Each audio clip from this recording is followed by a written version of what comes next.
And we welcome you to another edition of Big Blue Kickoff Live, presented by Cadillac, the official luxury vehicle of the New York Giants.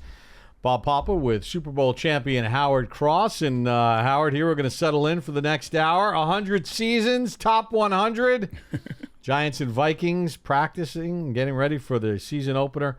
A lot of excitement right now in Giants land. There's a lot of excitement, man. You know, first game of the season, football's back. Everybody's been waiting on it. I do enjoy watching and playing golf, but I love football. I love watching it on TV. I love, being there with the games. It's going to be exciting. And college is good, too. Well, yeah, I mean, listen, you got a lot of excitement with your Notre Dame winning because, of course, Your son plays for Notre Dame, so really cool thing there. But let's talk about the top 100 first, because the order of the top 10 was announced today. Okay. And obviously your former teammate Lawrence Taylor finished number one. He got a little run for his money in the voting, though. Okay. I will tell you that. It wasn't a unanimous landslide as far as point total was concerned, which means that on some people's ballots he did not get the top number one spot. Who are the other choices? Well, Roosevelt Brown, who finished two. Okay. Roosevelt Brown, who's like one of the greatest offensive tackles in the history of the sport. But in the end, I'm not saying it wasn't razor thin either. Mm-hmm. LT definitely had more points. Okay. But what was it like, playing with this guy and being around him as much as you were, especially when you're coming into the league as a young player, and LT was already LT? Yeah, he was definitely LT. It was pretty exciting, to be around the guy that you thought was the best player and everybody thought was the best player in the league, the guy that was the best defensive player. He had won MVP or something already. He was something that, there was a myths were made of. He was running at the same stride in any direction, which I thought was weird. Like, he could spin, his feet would be the same distance apart. It was just something that he was able to do. His athletic ability was through the roof, and he was just tenacious, challenging, going after guys, talking to guys. He would stop plays and talk to the quarterback on the other team during the game. And I remember one time he was arguing with his linebacker, and they, I don't know what they were arguing about, but he goes, "Quarterback, hold on." He goes, "We're going to talk after this." And the guy was like, "Well, Lawrence, you just got to get in position." He goes, "I'm in position." And he goes, "Go ahead." And the guy stopped the snap count. So it was entertaining to watch. And then there's things about LT that people don't know. Like, we were young, right? And we were there in the team, and we our families were all over the world, all over the country, and he would be like, "Hey, what are you guys doing for Thanksgiving?" No one, no one cooked. No one knew what to do. Lawrence like, "Okay, everybody who doesn't have a place to go, come to my house. We'll host Thanksgiving." He did it like every year that he was here with us. So I thought that was pretty cool. Yeah, I mean, you got to know him not only as a teammate and as an unbelievable player, but I mean, someone that, you spent a lot of time with. Yeah. You guys obviously are an extremely close-knit group. Number two on this list is the great Roosevelt Brown. So, he was a slam dunk Hall of Famer. The guy I try to bring to vision for a younger fan to picture is Roosevelt Brown was like Jonathan Ogden, who played for the Baltimore Ravens. Just a gigantic man who was ridiculously athletic and is one of the great players in the history of the National Football League. I mean, he was a slam dunk Hall of Famer. Yeah. He, also an incredibly nice guy, too. I remember when we first got here, he was still doing some scouting. He was around riding the team, playing sometime, going to games and stuff, and it was just great to get to know him in that short time span. But one of the best players ever. I don't think guys realize how tough it was back then to play the tackle position, and he was a man amongst boys. I mean, for 8 straight years, he was unanimously voted to the first team All-Pro. Yeah, he didn't just be named to the first team All-Pro. He won unanimously every year. When you're that good, that's what happens. I mean, he was dominant. Like, you could watch the old clips of him. He was knocking guys around. It was a hard go if you were on that end over there. Yeah, and he was a slam dunk Hall of Famer, inducted in the Pro Football Hall of Fame. He finished number 2 in the voting, and then you take a look at this top 10 and the names. Mel Hine, again, one of the forebearers of the National Football League. another slam dunk Hall of Famer. You got Frank Gifford, who finishes number 4, who was a guy that could literally do everything, from running the football to catching it to throwing it.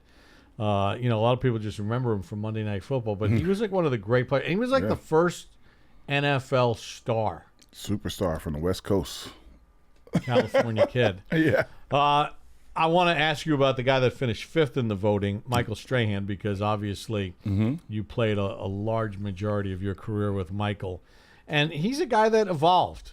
When he first came, he was not the gigantic impact player. It took him some time.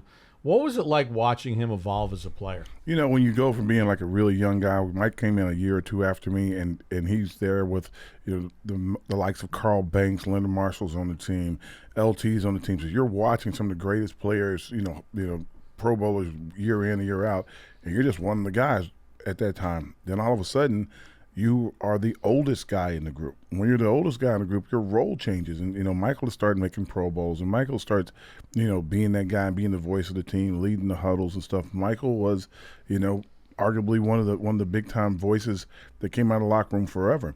I enjoyed watching his development. I enjoyed watching his growth. I mean, he's still growing. He's still becoming, more of Michael than anyone else could be. I enjoyed his transition from being a rookie to being the star of the team, from being the star of the team and to being, into the Hall of Fame, from the Hall of Fame to on TV every week, every day, basically. And it seems like every time you turn around, Mike's got either a show on or he's on a show. He's done it right. Emlen Tunnell is next on the list, and I would encourage any Giant fan out there, if you're on the Giants social media app or go to Giants.com, if you don't know about Emlen Tunnell, you don't know his story, you really should read up on it, because this was a man that was the first African-American inducted into the Pro Football Hall of Fame, 6-time first-team All-Pro.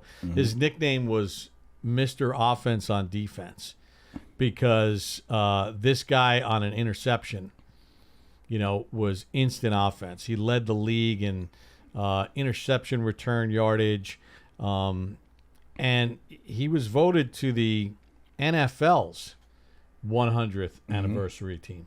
He's one of the top players of all time. Like, again, having the honor of being the first African American in the Pro Football Hall of Fame lets you know the impact he was not just having, in his community, but on the league itself, because that's a big nut to crack. So I'm pretty impressed with that part just by itself. How about this stat? In 1952, between his interception return yardage and his kickoff return yardage, it was more than the leading rusher in the NFL that year. He was returning to. Can you imagine if they could still return and have guys like that back there? Like he was the first big time guy that was catching the ball. I know we have guys that just got into the Hall of Fame this year. They went in for returns, but Emlen Tunnell, he was the guy who kind of started it, set it up, and made it a weapon in the game. Think about this too. He still holds the franchise record for the most interceptions in Giants history. 74, in an era where they didn't throw the ball nearly as much as they throw the ball now. Is that even possible? That was 3 yards in a cloud of dust. That's pretty impressive. Yeah, I mean, it's the fact. I thought he might even finish higher on this list, quite honestly. I thought he was going to be number 1 or number 2. Honestly, I knew LT was going to be pretty high, but I thought he would be really high up there because the impact he had on the game itself. Yeah, I mean, again, we're talking about some of the greatest players, not just in Giants history, but in NFL history. And you got Harry Carson again, the captain. You didn't play with him? No, man. I was very fortunate not to have to play with Harry. I was afraid of him. So yeah, but he would have been a great teammate. Yeah. Another slam dunk Hall of Famer. Absolutely. You got Eli Manning, of course, who you did not play with, but you watched his entire career, 2-time Super Bowl MVP. Yep. And then Sam Huff, the guy that really was the motor behind Tom Landry's umbrella defense, and a guy that had these great battles with the great Jim Brown, and Andy Robustelli, one of the great pass rushers in NFL history. And again, another Hall of Famer. Of the top 10, 9 are in the Hall of Fame, And this is Eli's first year of eligibility. You know what? It's going to be – I've heard a lot of debate about Eli in the Hall of Fame. I personally believe he's a Hall of Famer the way he was able to, create offense and basically pick the team up when they need to be picked up and fight no matter what. Even, offense is down, offense is up. He would catch that wire and it just ride it out all the way through the playoffs. And I was impressed with him. Beating Brett Favre and Aaron Rodgers to go to Super Bowls, and beating Brady twice. So he took down some of the legendary quarterbacks of the era. It's kind of interesting because I do this podcast that will start being revealed here this week called Papa's Perspective. So what we decided to do this year is get people that have called famous Giants games. So when we talk about Super Bowl 21, I had a chance to do a podcast with Brent Musburger, who handed the Mara family, Wellington Mara, the Giants' first ever Super Bowl trophy. I did an interview with Al Michaels about Super Bowl 25, Super Bowl 46. I did a podcast that was recorded with Troy Aikman talking about Super Bowl 42. And Troy kind of talked about Super Bowl 42 and Super Bowl 46 because he had called the NFC Championship game. And he talked about Eli Manning's success in the postseason and how he elevated everybody and everyone's game.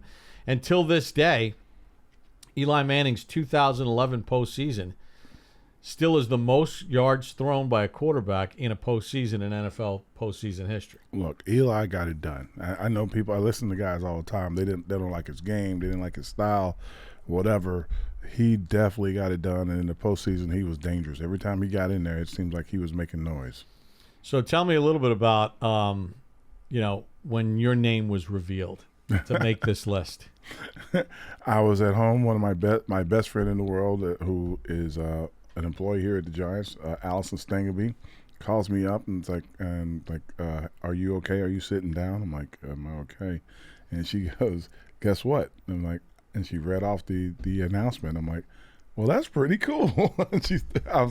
She goes, congratulations. So and you can't tell anyone. I'm like, what? You can't tell anyone. So I had to sit on it until they announced it. But it's been pretty cool. I get a lot more people calling me and stopping me and congratulating me, and it's a really, really nice honor. And to think that there's 5,000 people that may have played for this team, and to be one of the 100 people that they consider their top 100 is overwhelming. Yeah, and I was kind of hoping that when I was doing the math and adding up the votes, Corey Webster wound up finishing 87th. I was kind of hoping you would finish 87 just so you would have finished at your uniform number like Sims. Yep. But it was pretty strict, and it was basically what we did was I'll get into this in a later podcast that we're going to do. But basically, we did it in blocks of 25, and you voted. If whoever got a first place vote got 25 points. So then we just added up the 13 voters' point totals. That's how we came up with the numbers. Once we had a consensus, 1 to 25, then all the players from the ballot that were not in the top 25 were then thrown back into the ballot for 26 to 50 and so on until we got to 100, and then just added up the totals. Because if you start debating it, as some of the voters who also vote for the Hall of Fame said, if you start debating it after the vote and saying, well, we should move this guy here, a vote is a vote. Yep. A vote is a vote, and the cumulative number is what the cumulative number is. So it's a fun exercise. The Papa's Perspective podcast, by the way, I think that's launching tomorrow on the Giants social media platforms. And who better to kick off 100 seasons than with the president and CEO of the Giants, John Mara, whose family has obviously owned the franchise since 1925. So he talks about 100 seasons, some cool stories from his youth and being involved in the games and getting to know players as ball boys and stuff like that, and right on through the two Super Bowls, 42 and 46. So John Mara will be the first guest of the Papa's Perspective podcast, which launches tomorrow as we celebrate 100 seasons. But we got Al Michaels, we've got Troy Aikman, we got Joe Buck, we got Peter King did an episode with us. Nice. Don Sperling, who's the guy that put together all these videos and stuff, and the TV show Giants Chronicles was his brainchild. So we got a lot of cool guests coming up. We're going to get Chris Collinsworth to talk about Super Bowl 46. So it's going to be a fun series throughout the course of the year. You named some good guys. There's been some great guys call games. It's always fun to meet them, to talk to them afterwards. Troy was in my draft class, or I was in his. I guess he was number one. So I have to think that through. From a Giants fan's perspective, he was in your draft. Yeah, absolutely. So as we're speaking right now, the Giants are out on the practice field. Some teams take Tuesday off. Some will work on Tuesday, especially in this week one. And Dable did it last year, or did it the last 2 years, where he gave the players Thursday off because mandatory players have to have a day off during the course of the week. Yeah. So they had the weekend off. They came back, worked yesterday. They're out on the practice field today. They'll work again tomorrow, off Thursday, then back Friday, Saturday, and the game is on Sunday. Kind of your impression so far of what you've seen out of this football team? Well, the thing that I noticed right away is that the offensive line has greatly improved. Just in preseason, watching some of the games and practices against other teams, they're standing up a lot better than they were not even the last year, the last couple of years since Dable's been here, and I think that's going to make a huge difference. You can tell immediately that backs aren't dodging two guys before they get to the line of scrimmage. You can tell immediately that the quarterback isn't always getting hit or getting rushed or is can't settle his feet. Everything looks a lot better just from that perspective alone. I think that's going to be one of the big things. Is going to be to me, it's going to lift the entire team offensively and defensively if the offensive line is able to stay healthy and continue to keep the quarterback clean and keep people off those backs.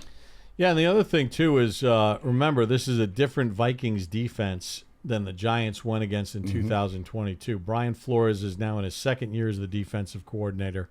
They were much better last year defensively, were the Vikings, and the Coach Dable show, which now will air on NBC4 New York on Saturdays and will also air on MSG. We recorded that earlier today, and Carl Banks does a nice thing as far as identifying pressures or trying to, but I think with the way Flores wants to pressure you, having a veteran offensive line group is going to be very important as far as communication is concerned on Sunday. I think it is. I think it's great that they're going to be home. That helps out with the noise and everything. I think that's going to help them out. I think that it's going to be easier for them because the way I've watched it over the last few years, it's been hard for them to pick up twists and stunts. That's been the thing that's bothered them most. If you can't pick up the twists and stunts, when you bring the blitzer, it's all over with. Like there are people running free constantly. Watching them just in these last few practices, some coaches really wanted to work on their twists and stunts. Like Detroit, they were moving guys around in practice, and you could see them moving guys around. So it was very interesting. The Jets, not so much. They kind of was more standard. They didn't send as many blitzes as I was hoping they were going to, but they did do it. Houston sent blitzes. I was watching them send blitzes off the edges and stuff. I'm like, okay, so our guys were picking it up and stepping up and being able to have a hat on a hat and everybody accounted for. Again, preseason, it's still exciting, but when our guys were actually in there, and two of those games, those weren't even our starters. So that also, kind of gave me a little more excitement that we had a little depth with guys knowing what to do. That was exciting. The other thing, we got another pass rusher on the team. That kid, he got some moves. Oh, Brian Burns. Yeah. I mean, I'm anxious to see Brian Burns in this defense. The limited time that he played in the preseason, it was everything was very vanilla what the Giants were doing. A lot of teams don't want to show exotic packages or anything in the preseason, but I think with him and now Kayvon Thibodeau, it takes a lot of pressure off Thibodeau. Yes, it does. Right, because teams were able to focus. The better teams last year were able to kind of focus in on Thibodeau, double him, limit him, chip him.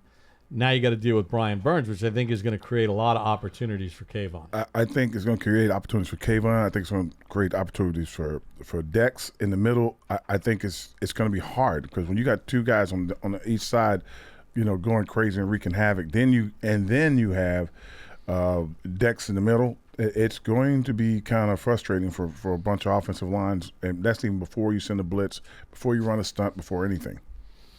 The big question is about the secondary with this team. Now, they added Adoree Jackson, which I think is a nice pickup for them. Adoree had to play the slot a little bit last year. That's not his thing. He has some familiarity with this defense, with Coach Bowen being in Tennessee when Adoree was there.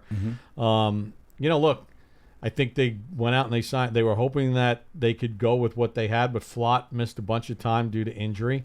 And that's an area that when you look at this Giants team right now, you say to yourself, all right, the cornerback position, safety's very inexperienced. Will that come back to bite them, or do these guys like Tyler Nubin and Drew Phillips, young players, really assert themselves and make it a strength? I think Adoree coming back is going to do two things. I think it's going to stabilize the secondary right off the bat. You got Banks on one side. You'll probably have Adoree on the outside on the other side. That'll allow Flott to grow a little bit from the slot to the outside, where he needs to, get himself back into football shape, get himself back into, getting ready to go every day. You got a couple of other guys that are going to be, like you said, the rookies will have big contributions as well. But I think having Adoree, a veteran, because that's what I was hoping for, a veteran to come in to help the secondary out, bringing back a guy that was familiar with his teammates and with the system that we're coming in with, I think it's going to do very well for us. All right, what's your message for the rookies? Do you remember what it was like for you in your first game ever in the National Football League? Yeah. And what would be your advice to them? My first game was against the old Washington, the Commanders, but the Redskins back then. And that was when they were trying to institute the keep the noise down rule. And I thought that was funny. My message to the rookies would be a simple message. Hey, look, you deserve to be here. You've earned your right to be here. Now go earn your paycheck week in and week out by doing your job. They're not asking you to do anything special. They're not asking you to do anything above X's and O's. Do your job. Do your job well. Not just do it. Don't be happy to be here. Get in your books and study, or now your tablets, and study. Have all your plays down. Have all your options down that might be coming to you, but do your job. It's time to do it. It's interesting because it really becomes that simple, right? Mm-hmm. If you just don't freelance, execute your position, and then let everybody else do that, that's what leads to success. That's what we try to make the home run plays. That's what gets you in trouble. It's a picket fence on both sides of the ball. If you can just do your job and get in your slot and just take care of your space, you're going to make the team a lot better, and you're going to make the other team have a hard time, because evidently every once in a while somebody will try to live outside the X's and O's, and that's when they either have a great play or a great play against them. Run or walk with Giants legends. The Giants Foundation will host a 5K race and kids run presented by Quest this coming Saturday, September the 7th at 9 a.m. at MetLife Stadium. Net proceeds will benefit the Giants Foundation. All participants will receive a commemorative T-shirt after the race. Stay for a post-race festival with appearances by Giants legends and a live DJ. Register now at giants.com/5K. All right, you ready to hear what the fans have to say? I can't wait. They're going to be debating these top 10, I bet. Let's go to Big Ed in Maryland. You're on Big Blue Kickoff Live. Hey, what's up, guys? How y'all doing? We're doing good, Ed. Good. What's on your mind? Hey, first of all, gotta say what's up to the great, grand Bob Papa. There it Big is. Bob. I'm right here. Thank you, brother. Thank you, brother, so much for being the greatest Giants voice we've had for years to come and years to go. Thank you. Yeah, so I mean, much. this is it's kind of fitting. The 100th season. Uh-huh. This is officially my 30th year full time as a play-by-play. You're that old, All Bob. right. Wow. Damn. That's pretty crazy. Hey, I was playing back then. no kidding. Look, and that's all 4 Super Bowls, too. All 4. That's right. All 4. That's pretty so good. Hear this. To go to number 5 and to do it this year, it's all going to be about the running game and stopping the run and definitely stopping the pass. We cannot allow a pass-happy offense to go nuts on us, especially like Dallas. As long as we beat Dallas. Oh, my bold prediction, too, is like real crazy. I feel like we can win the first 14 games. Whoa. What? Yeah, because Please here's put that the down. thing. Yeah, please put that down. Big Ed from Maryland said. I'm putting that down in ink. I got Big you Ed. locked in, Big Ed. Big Ed, if you Howard, could let pull that Paulie off. know. He's standing Yeah. on business, man. I like that. Yeah, because, see, when you really look at it, we really can go straight through. and win those first 10, definitely. Simply because those other teams, the teams that we're playing, they all have suspectability about them. Okay. So key for us is just getting through those games. And I see us winning those first 5 games simply because Dallas ain't all 100%. They act like they are, but they're not 100%. They're going to lose to Cleveland. Okay. We should blow out Minnesota. We don't blow out Minnesota, something's wrong. And since we have a linebacker problem, call Mr. Fox. Mr. Fox would love to step in on that outside. And that's the thing.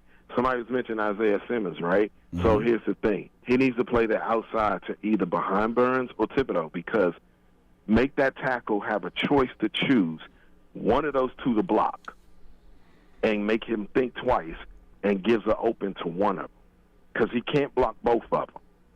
So it gives a dynamic to the pass defense. Very good dynamic. And let me see. Daniel Jones has to be healthy. Well, I think that's pretty much most of it. Yeah. Well, that's a huge factor. And I'm going through these games. Big Ed, we appreciate you weighing 14 in. 14-0. I'm gonna. You know what? I know this is a giant show, Big Blue Kickoff Live, and this is. I think even most of the people in this building that work here that are watching this show, or that will watch the show, will probably say, "I'm not really thinking 14-0." I like the way he's going, though. I like it. The suspectability, all these guys. I like that. A game at Cleveland ain't going to be no joke.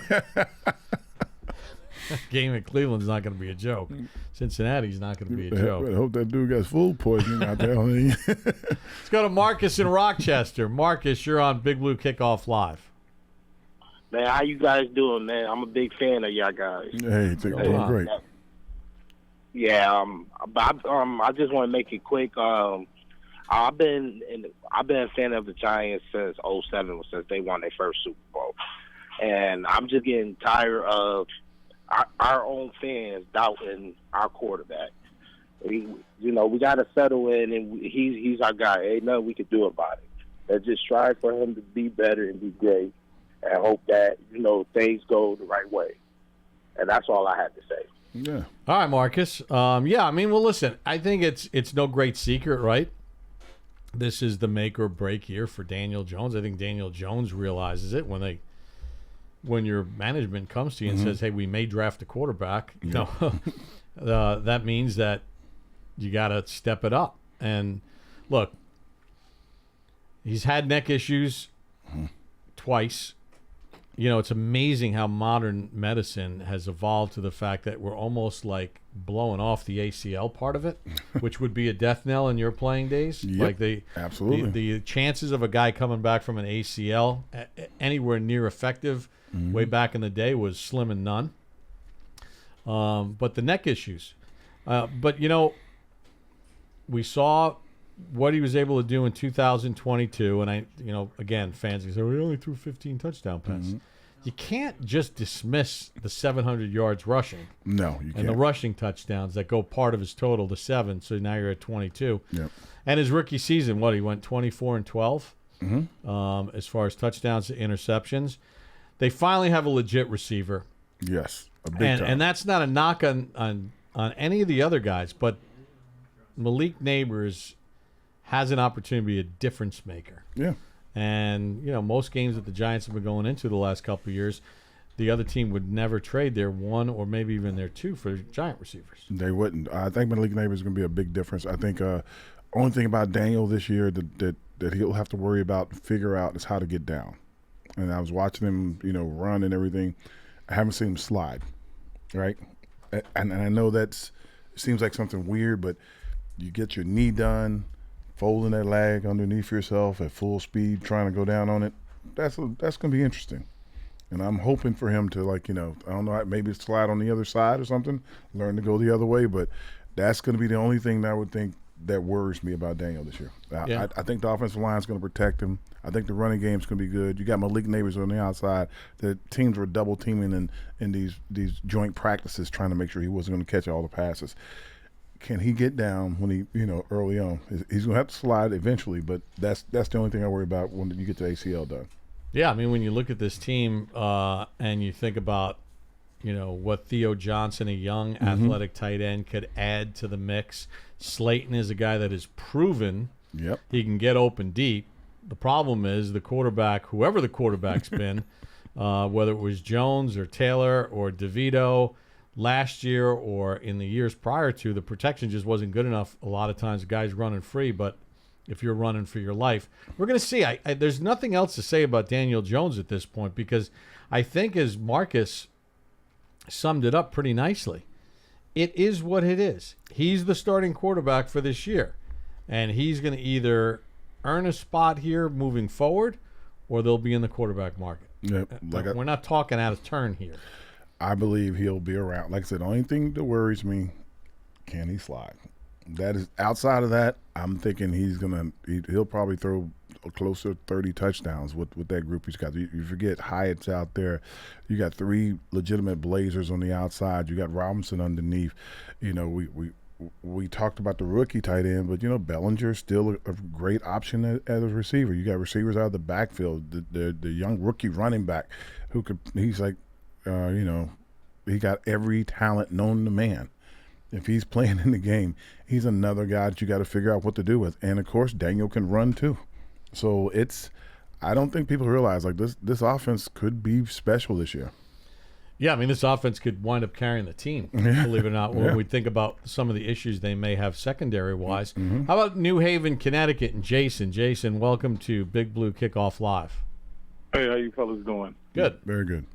Good. Thanks for taking my call. Just want to, say thanks for taking my call. And, Bob, I've been, been a Giants fan since the late 80s, watching games with my older brother. And to me, you're the voice of the Giants, so it's definitely a pleasure. Talking to you guys today. So I just want to give you your kudos. And Howard, congrats on making the top 100 players. You definitely deserve it. Oh, I appreciate that. And I also want to give your son some credit. I watched the Notre Dame Texas A&M game, and he put a wicked pass rush move on that guard Texas A&M for the sack. So, I just want to say, thanks to you two guys for all your contributions. And Howard, who knows? Maybe our 3 tech is with Notre Dame with your name across the jersey too. So we'll see next year. Where your son will go. I'm sure he'll be highly sought after in the draft. So I just wanted to thank you two gentlemen. Few things about this year's team. I'm excited. I think it's one game at a time. Week 1, Minnesota, they're definitely no joke. But apparently they have quite a few injuries already. Hawkinson's not playing, who's a really good tight end. I don't know if Addison is hurt. I don't know if you two gentlemen have heard anything about Addison. But from what I was reading, he's kind of banged up. But, of course, they have Jefferson, who is, out of this world. So he'll definitely be somebody we have to contend with. Yeah, I think from Minnesota's standpoint, and I'll let you continue, Jason, because Hawkinson got hurt when he got hurt, and he went for over 100 yards against the Giants in that playoff game.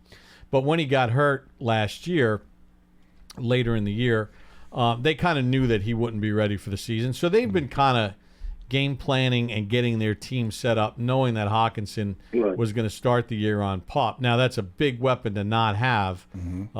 And, I'm not sure what the status of Addison is, but, they got Aaron Jones there too. Now, he's been a very productive player when healthy. Now, in his 2 games against the Giants, as a member of the Packers, he hasn't done anything, but, that's yesterday's news. So they do have some weapons that can put stress on you defensively. Right. And who's quarterback? Sam Darnold. I just want to make sure. 1-1 against the Giants lifetime. Yeah. Okay. So he's right. So my expectation as a fan, and I know I'm a fan, I can't do anything on the field.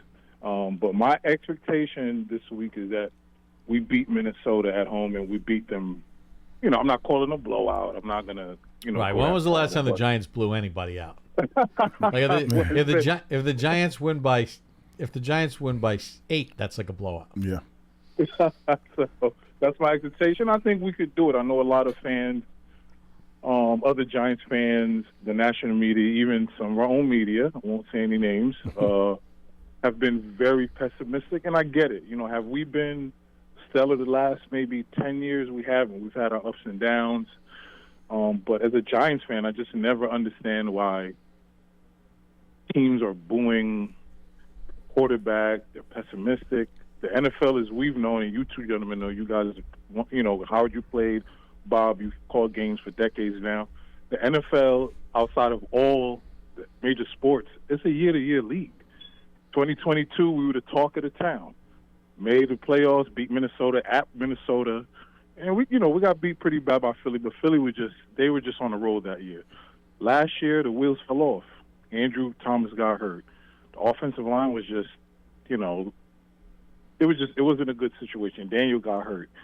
And then apparently the issues with certain coaches and Dable. So it just seems like things just went off the rocker. So let's just all be positive, not you two gentlemen, but as fans, anybody that's listening, let's be positive. We have a very winnable game. I'm not saying we're going to win, no, but we have a very winnable game, and let's be positive. 2 questions, I'll take it off the air. Bob, this one's for you. Howard, the second one's for you, and I'll take it off the air. Bob, let me ask you a question. As somebody that's been in journalism, and Howard too, you both can answer it, calling the plays, being around media, is there a reason, and I'm not calling out names, and I'm not asking you two gentlemen to either, because I'm sure you probably work with these individuals, but what is it with the media and some of the questions? I'll listen to Dable's pressers or Shane's presser, especially last week, and it just seemed very, how do I want to say, Bob and Howard, very confrontational in some of the questions they were asking Dable. So I don't know if that's just something that their bosses asked them to do. Just the questioning last week just seemed off. And Howard,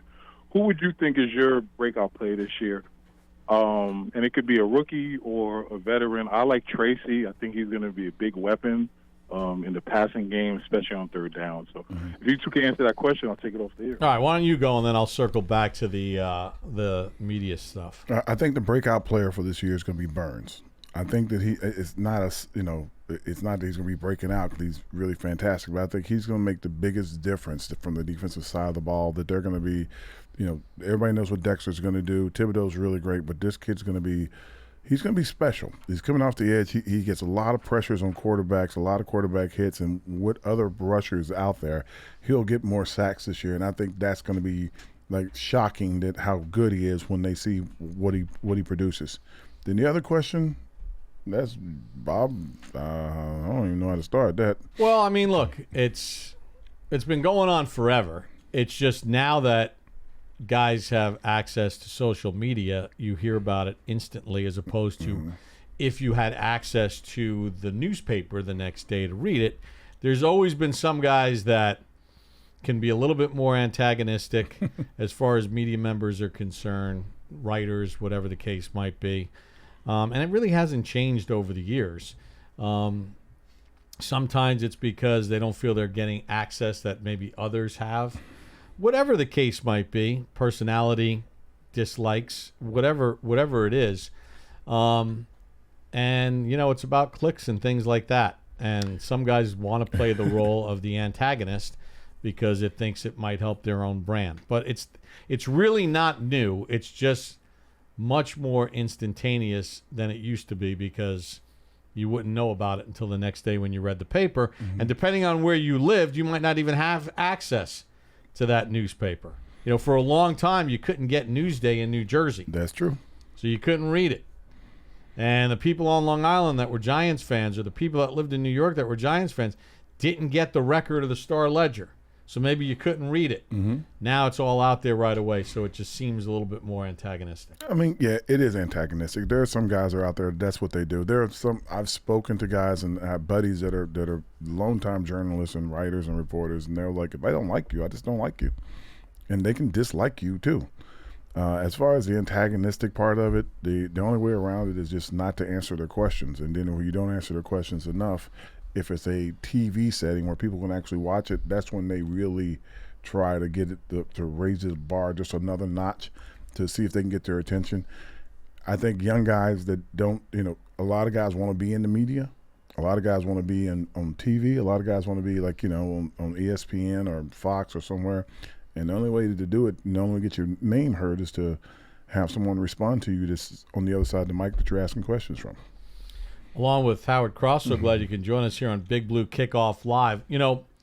This Friday night at MetLife Stadium, it's the Fan Fest. And it's free and it's open to the public. So if you go to giants.com/fanfest, you can secure tickets. It costs you nothing to be there. The gates will open at 5 p.m. They have all kinds of things going on throughout the course of the night. You can take pictures with the Super Bowl trophies, tours of the locker room. There'll be autograph sessions. But we're also going to have some panel discussions within the stadium for you guys to enjoy that I'll be moderating a couple of them. Then we're going to introduce those who are in attendance on the top 100 list, whether deceased family member or guys that are still with us will be there Friday night, be introduced. And then they got this really cool drone show. Uh-oh. This drone show is like off the charts. And it's going to chronicle the 100 years of the history of the Giants in a drone show, and then it's going to end with fireworks. So it's a great way to kick off the season. And then Sunday, the top 100 will be introduced at halftime. And you know, there's a bunch of guys that can't make it on Friday because they're either coaching high school football, they're scouting, they have kids playing in games and stuff like that, and they just can't get to it. But I think everybody's going to be there on Sunday. That'd be cool. So it's going to be a pretty really neat, cool. neat experience. So really, go to giants.com/fanfest. It's all free, and it's a fun night to kind of kick off the season. Len in Maryland, welcome to Big Blue Kickoff Live, presented by Cadillac. Hey, Len. Hey, guys. What's up, Len? Thanks for taking my call. Once again, Howard, congratulations. Number 88 on the list, top 100. That probably puts you in about the top 1% of anybody who's put a Giants uniform on. That's pretty good, Howard. Well, you think about it really is, because there's 100 seasons. Well, there's 99 seasons have been played. This is the 100th season, and we selected 100. So you're one per year in the history of the There you go. franchise. That's pretty funny. Yeah. Way to go, Howard. Thank you. Bob, great job with this top 100 thing. I really enjoyed the programming when you got the guys together for about an hour and talked every Tuesday morning. I saw the the latest one with the top 10. The committee did a great job. Hard to argue with anything that they did. You get kind of some personal things that you wish somebody was a little higher, but every time I thought of it, I said, well, who would you move? Exactly. I kind of agree with you. I thought Tennell would be a little higher. I had him in my personal top 3, but then I thought to myself, well, who the heck would you move out of there? It's almost like you wish you probably could have thrown that top 10, all 10 names in a hat, and just picked them out. I'll reveal one thing about the voting point totals. Yeah. Between 2 and Tennell was 6. Yeah. Razor thin. I mean razor thin, where I think between those spots 2 and 6, I think you only had a spread of like 7 points total. Wow. Oh my God. It was that close. The voters were all over it as far as Tennell was concerned, Strahan was concerned, Gifford was concerned, in that grouping where they put it this way. Three of the ballots had that Roosevelt Brown second behind LT. And then 3 more ballots had Tennell. And then 3 more ballots had Gifford 2. And 3 more ballots had Strahan 2. Yeah. So it was literally that close between 2 and 6, where it could have been inverted easily. Yeah, I'll bet. When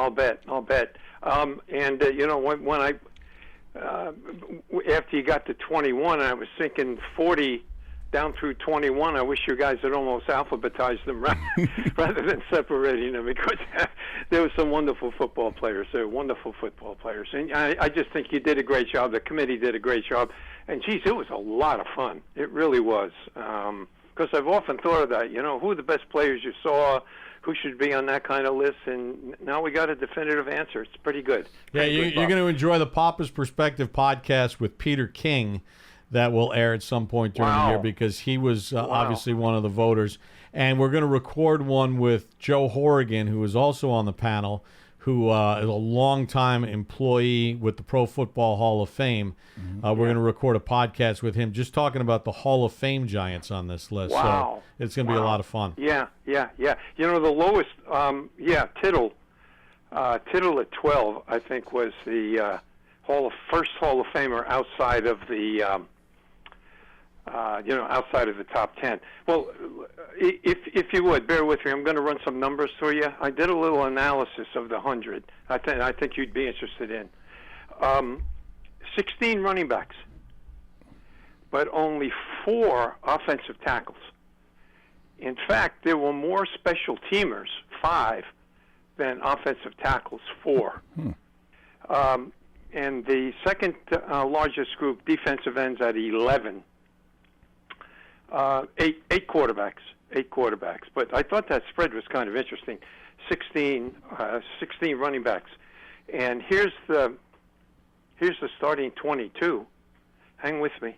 Eli at quarterback, Gifford and Barber at running back, Toomer and Schaffner at wide receiver, Bavaro at tight end, Rosie Brown, Jumbo Elliott at tackle, Snee and Jack Stroud at guard, Hine at center, Weinmeister, and I had Tuck inside, so I had Weinmeister and Tuck, Robustelli and Strahan, outside linebackers, Banks and Taylor, obviously, inside Huff and Carson, Dick Lynch, who came in at 40. I thought Lynch should have been a little higher. And Mark Collins. The corners, Tennell and Patton at safety. Gogo, the kicker, was the place kicker, and Landetta was the punter. There's your top 22. I think we can win a lot of games with those guys. That's a lot of. That would be a lot of NFL championships or Super Bowls with that group if you could get them all back in their prime. Goodness! Oh my goodness! Yeah. Great job. Yeah. Hey, it's probably past everybody at this point, but I try to call in on Thursday to say the following. You don't have to respond to it, and it's strictly my opinion. Never unretire a number, and if you're a player, never ask for a retired number. In the meantime, let's go Giants. Well, let me ask you this. Let me ask you this, Len. But the Giants did it once before with Ward Cuff when Y.A. Tittle came. Well, I don't think they should have done it that time. It's just my opinion, Bob. It's just my opinion. Here's why I like it. Ray Flaherty is the first person to ever have his number retired in the history of the NFL. Yes. He finished 50th on this list. Yes. And there is a gigantic generation of Giants fans that gloss through Ray Flaherty's name. Yep. And now there is a whole wave of people 50 and under that know who Ray Flaherty is, and if you take even if you take even 25% of that swath of people that actually clicked on the Giants website and then read about Ray Flaherty or watched on X as some videos were posted of Ray Flaherty, it brought him back to life. Yeah. And listen, good point. And his number's been retired for 90 years. Right? Like if someone came to the Giants and said, I want to wear 92 or I want to wear 56, or you might say too soon. But considering the fact that the number's been retired for 90 years and you just brought someone's unbelievable Hall of Fame career kind of back to life, I don't think it's the worst thing in the world. Okay. And the other thing is, remember, when they started retiring these numbers, the rosters were like 30. And they never thought the sport would grow like this to where you have 90-man rosters and all this other stuff. John Johnson said that professional football would never make it. Now, I'm sure I know the top 100. It was real based on your playing days. But the one other thing about Flaherty, he was a coach too. I mean, he was the head coach of the Giants. And he had a coaching career. Well, didn't he? And he was the head coach of Washington when they won the championship. Yeah. And it just seemed like me, and it seemed to me like in this. I wish it had been a year later, and not in this year of top 100. And let me sneak in one more point. My first favorite, Howard knows this, my first favorite player, I go back a ways, Bob. My first favorite player, Eddie Price, made the list, and it made me happy. All right. I was glad to see Eddie sneak in there and make that, because at 8 years old, Eddie Price was my hero. Love it. Hey, Love it. let's go Giants. I'll see you guys on Sunday. Can't wait. Thanks, Glenn. Tom in Stratford, Connecticut. Tom, welcome to Big Blue Kickoff Live, presented by Cadillac. Thank you, gentlemen. How are you? You guys are doing a great job today, as always. Thanks. I'll talk quickly because I know you're up against the hour. And offensively, yeah, they got a lot of potential there. I'm just hoping Daniel has a propensity to make a bonehead play now and then. If we can just eliminate that, that'd be awesome. Regarding the offensive line, I like the way they've looked so far. With the way the NFL is nowadays, and the Giants' defensive line kind of exemplifies this, the defensive ends / stand-up linebackers are of a very quick variety. And I'm not so sure Evan Neal's ever going to have the lateral quickness to handle that.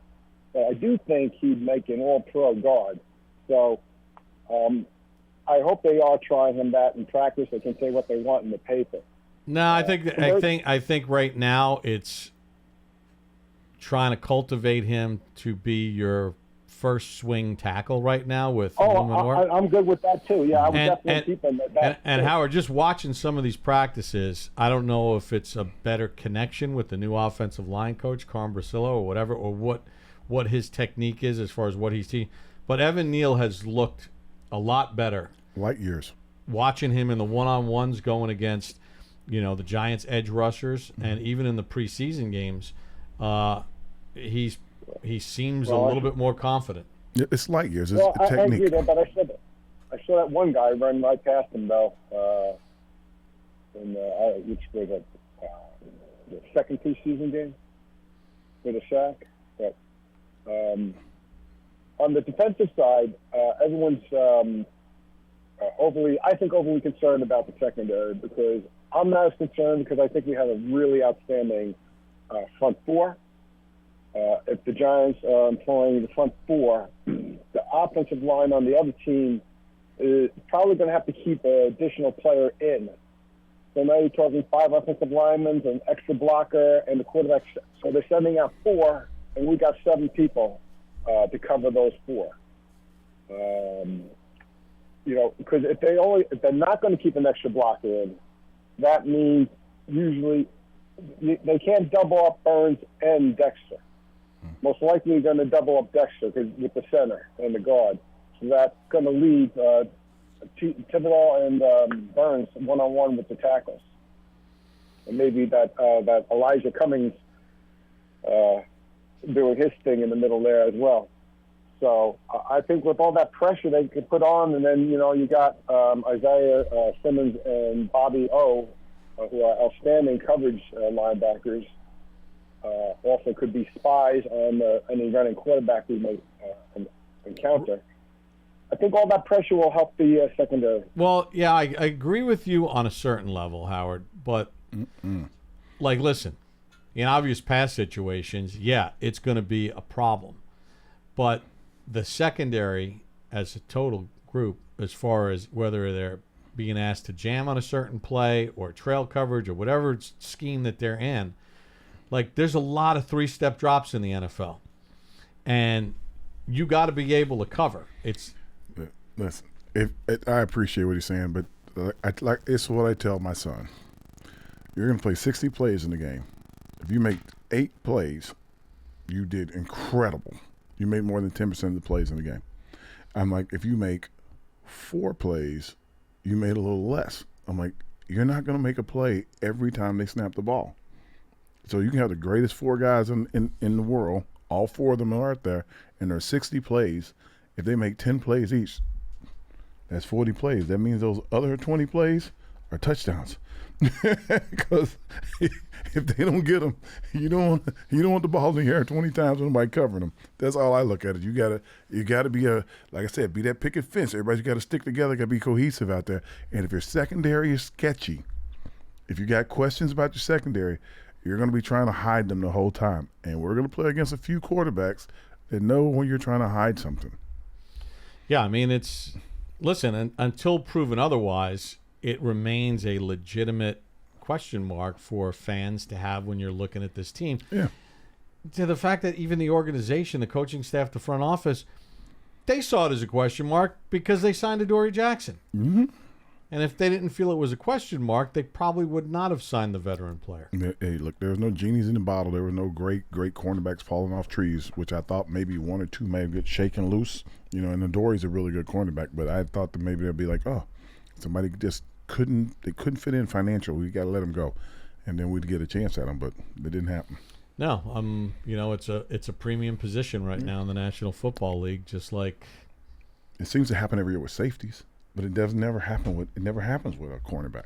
Maybe a little bit more with safety because of scheme or whatever, how you can use a guy. That's true. You know, we saw that happen with Pinnock when the Jets cut him loose and the Giants were able to pick him up off waiver claims. Thank goodness. And he's been a really nice player for him. But now he's got to back it up this year. He's going to.